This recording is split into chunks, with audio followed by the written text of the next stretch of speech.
Welcome Earthlings, this is Good Luck High Five, and I am Nicholas, your board game guide through the Clankiverse! As you can tell, today we are having a look through Clank in Space, and more specifically the expansion, Apocalypse. Direwolf Digital, known first for their video games, teamed up with Renegade Games just 2 short years ago to come up with the original Clank, a deck-building adventure. Keeping in the theme as classics like Dominion, Star Realms, and our recently reviewed Legendary series, Clank brought movement, exploration, and press your luck to the genre and quite literally changed the game. Direwolf moved from the low-air environment of an underground cave being chased by a dragon to the no-air environment of space last year in 2017, and now you're being chased by Lord Eradicus. Most lately, the expansion Apocalypse brings Eradicus's plans into focus as we add scheme cards and more of that modular board that made the sequel so interesting. Let's break the seal and see what's inside. Past the new awesome art of Rafe Beisner's team, the instruction book for Clank in Space is large but not dense. Those familiar with how Clank works, page 4 has a section that outlines just the new stuff, which is a cool way to treat your loyal players. The book for the Apocalypse expansion is just a single folded sheet. Again, just outlining what's new and how to use it. Past those in the box, we have the 3 board pieces from Clank in Space, and the Apocalypse expansion brings in 2 more, both double-sided, giving you more game-to-game variety.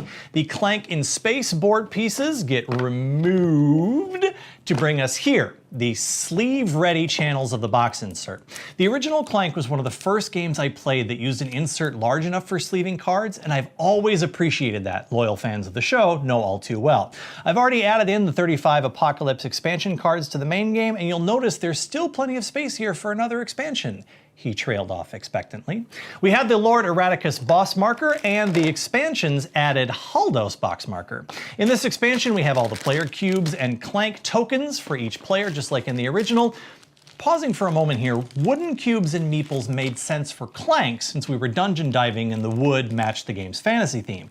For Clank in Space, I was somewhat hoping for acrylic cubes. This is a minor thing, but I personally think would have better fit the theme of this title. This is especially evident when you look at the new pieces for Clank in Space, the player data cubes and power crystals, both of which are acrylic. Here, the Apocalypse expansion's theme cards and the new embroidered bag that holds all of the Clank tokens. Let's set up the ship and I'll show you what to expect this go-round.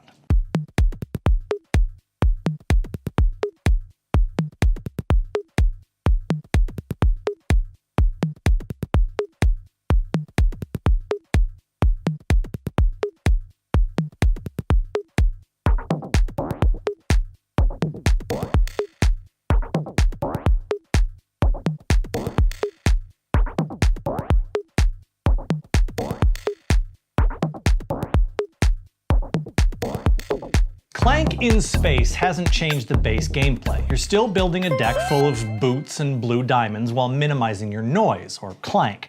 Blue diamonds allow you to buy new, better cards. Fight lets you kill the baddies that will pop up, and boots allow you to move around the ship. Eradicus is still trying to kill all of you before you plunder his ship, only now, like the Cylons, he's got a plan.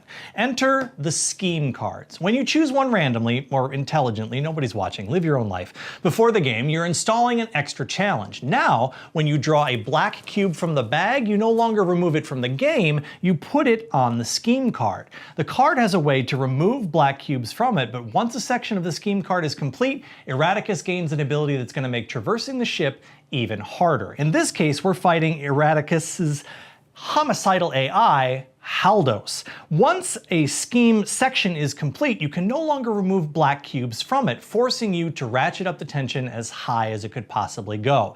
The expansion also brings even more adventure cards, which you can leave in the deck even if you don't want to play with the scheme card.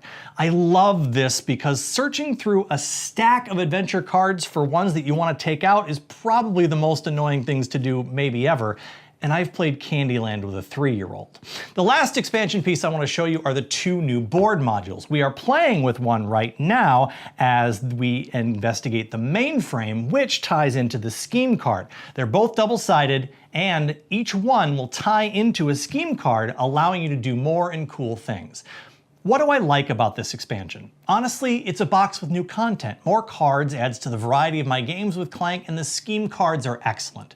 They give the players one more thing to be distracted by, and while they tend to affect each player in various ways, these actually serve a pretty good rubber banding mechanic. Players who think they're going to win tend to pay more attention to the things stopping them than the players who are behind do, whereas players who get behind tend to look for ways to get ahead instead. The board modules are fun. Again, adding variety. What don't I like? Honestly, I love Clank. I love deck building. I love the theme and feel of the space version. The expansion feels, for my money, like something that was a reason to bring in these scheme cards, which should have been in the game to begin with. And maybe that's what expansions are at the end of the day. We can wax poetical about what an expansion for a board game should be, and actually I encourage you to do so in the comments below. I'd love to weigh in with my thoughts as well. The scheme cards, however, are really all that's new here, and maybe that's enough and maybe it's not, but the base gameplay itself is so good that, honestly, take it or leave it. The Apocalypse expansion is good in that the scheme cards add a lot to the game, but the game itself was already really good. Direwolf has made a worthy successor to the original Clank with Clank in Space, and if you don't own it and you like the original, you should absolutely grab it. Should you grab the expansion though? I personally think the scheme cards are fun, but asking players to buy a whole expansion for just those feels bad. There's only one new mechanic here, and I think that Direwolf has done a very cool thing by allowing you to play with the new cards in a non-expansion game. Overall, if Clank's your thing, you were always going to buy the Apocalypse expansion. I'm just confirming your decision. Yes, it's good. Get it. If you're just getting into Clank and want to know if you should pick this up, I'd say definitely get whichever base Clank game best fits your favorite theme, fantasy or sci-fi. Apocalypse isn't a reason to get Clank in Space, but there are lots more. I'm Nicholas, reminding you to help protect the game population. Please sleeve your cards.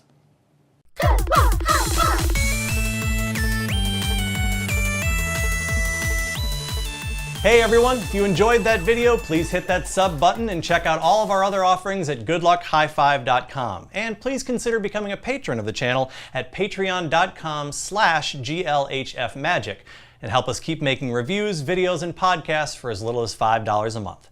We're also always looking for new games to review, so if you make games or you know a company who does and wants to have their game reviewed on Good Luck High Five, please reach out to us at glhf@goodluckhighfive.com and we'd be happy to take a look. You can follow me, Captain N the Game Master, on Twitter and Instagram at CaptainNGM, and follow the channel at GLHF Magic. Remember, please shop at your local game store whenever possible. Until next time, I'm Nicholas, and good luck, high five.